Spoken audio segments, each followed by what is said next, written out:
Good morning students and welcome to today's IT class. Today we are going to do the session 6, that is pronunciation rules. Before this we have done with the 4 different types of communication, that is all about visual communication, written communication, verbal and non-verbal communication. Today we are going to do pronunciation rules. Now the sounds in English language comes from the vowels, the consonants and the diphthongs. So, if the pronunciation is not going to be correct, the language always going to be breakdown, the communication always going to be breakdown in between. So, the letter sounds, the 5 vowels that we know, that is A, E, I, O, U, those are all vowels in English language, but except this A, E, I, O, U, we have Y and W also sometimes which are considered as vowels. Now, diphthongs are what? When 2 vowels comes together, they are called diphthongs. Other than this, whatever are there, they are all called as consonants. Now, let's first go to the rules, all those pronunciation rules. Number 1 rule is, every syllable in every word must have a vowel in it. In English language, if you find out that whatever word you want to check, you check it, but every word should consist of at least one single vowel. Next rule is, the letter C, if it is followed by E, I or Y, usually has a very soft sound of S. It is a cyst, central, city. The third rule is, the letter G followed by E, I or Y usually have a very soft sound of J. For example, gem, gym, gist. Next is, when 2 consonants are joined together, consonants means except those vowels and Y and W. If 2 consonants are joined together and form a new sound, then they are called consonant digraph. Now, they count as one sound and one letter and are never separated. They are not counted as the two different letters. They are always considered as the one single letter, such as CH, SH, TH, ch, th, f, all these kind of sounds. Now, when a syllable needs in a consonant and has only one vowel, the vowel is always short, fat, bed, fish. The vowel is going to be the short one. Now, when a syllable is end with a silent E, the silent E is a signal that the vowel on the front is going to be long. How is it? Make, gene, kite, use. Next is the rule 7. When a syllable has 2 vowels together and the first vowel is usually long and the second one is silent. How is it? Pain, eat, boat, rescue, grow. Here O is one vowel and W here again considered as a vowel. So next, let's move on to the next page. In the next page, the rule number 8 is, when a vowel is followed by an R in the same syllable, that vowel is R controlled. It is neither too long, neither going to be too short, such as sir, for, far, for, sugar.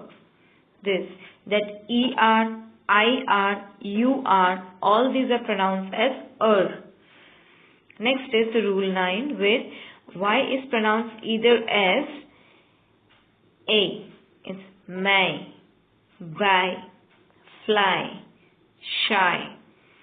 Next is in 2 syllables, that Y is how it is pronounced to be party, puppy, candy, funny, pony. Now, the C pronunciation rules. There are 3 different types when C is pronounced either as S or K. Either it is city, circle, another one is country. Either it is pronounced as S or K. Next is C is followed by if, E or Y. Then it is pronounced as S. It is scent, cell, center, ice, cycle, like this. But if that same letter C is followed by O, U or A, then it is pronounced as K. It is country, cold, cup, can, cap, etc. Now the G pronunciation rule. When G is followed by either E, I or Y, then it is pronounced as J.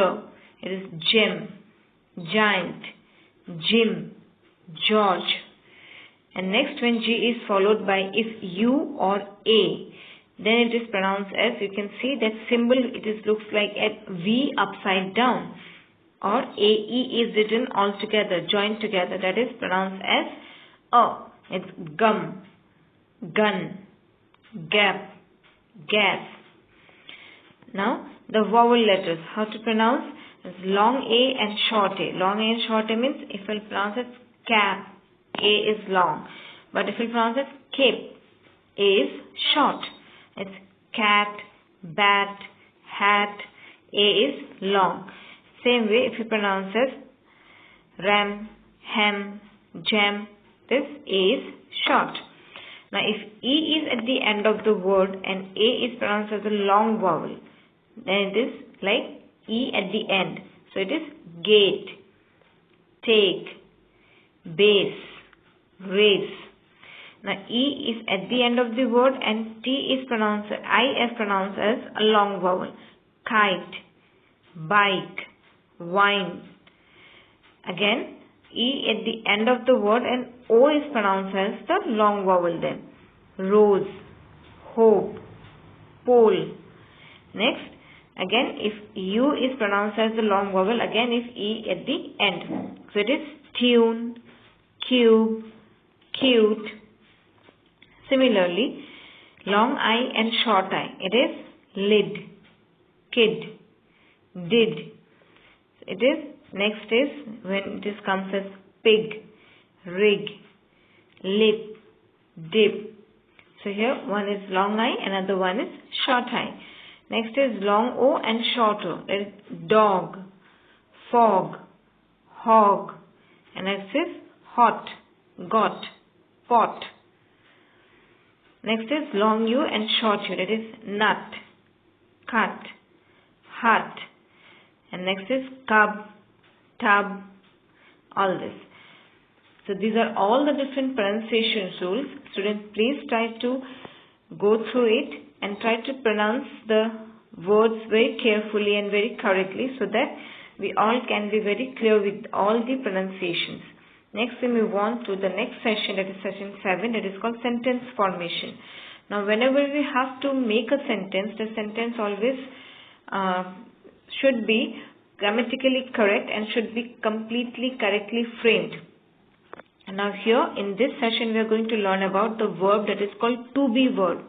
Now the three are there which are called as, three words that which are called as to be verb, and they are is, am and are. These three are always called as a to be verb. If you see the figure 1 here on the screen, it is he is a doctor, you are happy, I am 16 years old. So here is, are and am, these three are all to be verbs. Now to be verbs, what happen is like, it is very important to form some basic sentences. Sentences like, number 1, if you'll see the example, it is affirmative sentences. But whenever we have to make an affirmative sentence, we always have to be keep this in our mind that to be verb always should come after the subject. Now here subject is what? I, he, she, you, we. These are all called subjects. So after the subject, the to be verb will come. So here what is the example given? I am good. He is good. You are good. So here am, is and are, these are to be verb which comes after the subject. Now if you are going to frame a negative sentence, then the word not, which describes that the word is a negative sentence. The sentence is a negative sentence. So that not word will come after this to be verb. That is, I am not good. She is not good. You are not good. So here what happened? That not word will come after this to be verb. The next one is interrogative sentence. Interrogative sentence means, students, where there is a question mark at the end of the sentence which explains that here a question is going to be asked. So in this kind of sentences, you always have to keep it in mind that the to be verb will come before the subject. Subject is I, he, she, you, we and all this, and the to be verbs are is, am and are. So here how the sentence is going to be framed: am I good? Is he or she good? Are you good? So here what happened? That am, is and are, the three to be verbs comes before the subject. So with this I would like to wind up today's session. Students, please go through the video carefully, and there are some checkpoint questions here in the video itself. Please try to do these questions, and if you have any doubt regarding anything, please feel free to ask me. So students, go through the video very carefully. Thank you everyone.